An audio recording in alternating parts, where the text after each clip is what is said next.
नमस्कार साथियों। अभी पीसीएस का पेपर हो गया। अब थोड़ा सा रिलैक्स माइंड महसूस कर रहा है क्योंकि लोगों को झटके लगे थे आरओ आरओ में। और अब पीसीएस का है, अगर सही हो गया तो दिल में कहीं ना कहीं हमें सुकून होता है। और पूरा जो प्रयास करा हमने अपनी पढ़ाई का, उसका अटेम्प्ट करा जाके, अच्छी बात है। मगर पेपर जो अब किया आया उसने बहुत छकाया किसी भी पढ़ने वाले एस्पिरेंट के लिए, क्योंकि मैंने चीज़ों को पढ़ा अच्छे से, एनसीईआरटी की पढ़ी हुई हैं चीज़ें। और मेंस वेंस लिखने के बाद सब इस तरीके की चीज़ें रही हैं। तो उसमें मैंने एक चीज़ देखी थी कि ये पेपर अभी तक का सबसे ट्रिकी पेपर था। टफ कहना, चलो हम कहेंगे कि बहुत ज़्यादा टफ नहीं था, मगर ट्रिकी था, क्योंकि उसमें जो ऑप्शन दिए गए थे वो इस तरीके से ऑप्शन दिए गए थे कि मतलब माइंड झन्ना गया था कि चीज़ें सुनी हुई हैं, पढ़ी हुई हैं। कुछ भी ऐसा नहीं था कि उसमें नहीं पढ़ा हुआ था। बट हम जो आंसर को उसमें लगा रहे थे, उसको मिला मिला के पहले ऑप्शन से नहीं मिल रहा था, 2 मिलाने से नहीं मिल रहा था। कई ऐसे मतलब क्रोनोलॉजी थी कि 3 मिलाने के बाद क्रोनोलॉजी वाला वो हो रहा था क्वेश्चन।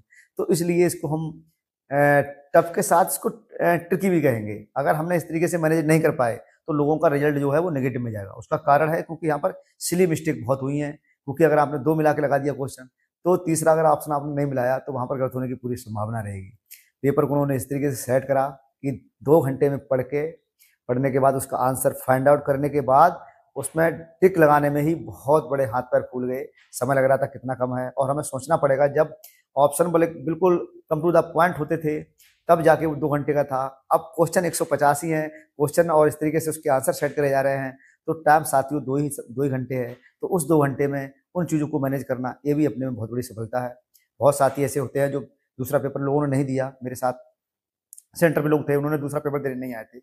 तो इसलिए हमें अब ये नहीं सोचना है कि मेरिट कितनी रहेगी, क्योंकि मेरिट तो संभवतः मेरे हिसाब से 80+ ही जाएगी। और यही होगा कि पिछली बार कहा, तो ये सब संभावनाओं पर आधारित होती हैं। कोई मैं कहूँ कि मैं बहुत बड़ा एक्सपर्ट हूँ कि मेरे 1 लाख लोगों के मैसेज आ गए और उन्होंने कहा कि इतने इतने क्वेश्चन हम हल्के करके आए, तो उसके आधार पर ऐसा कुछ नहीं है।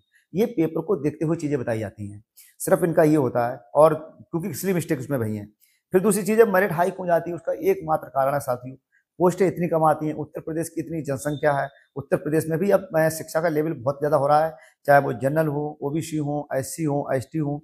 क्योंकि अभी जो उत्तराखंड का रिजल्ट आया उसमें सबकी मेरिट काफ़ी अच्छी रही है, 90+। और तो इस तरीके से हमें मानना पड़ेगा, क्योंकि अब कंपटीशन बहुत है सोशल मीडिया से, या फिर जब यूट्यूब आया तो उससे लोगों को चीज़ें ढूंढी, लोग पढ़ रहे हैं, नोट्स बना रहे हैं। तो ये तरह की चीज़ें रहेंगी। बाकी बेस्ट ऑफ लक, आपका सबका हो, बहुत अच्छी बात है। हमारा तो ये लास्ट था, तो इसलिए और हिम्मत नहीं हारनी है। देखते हैं। धन्यवाद।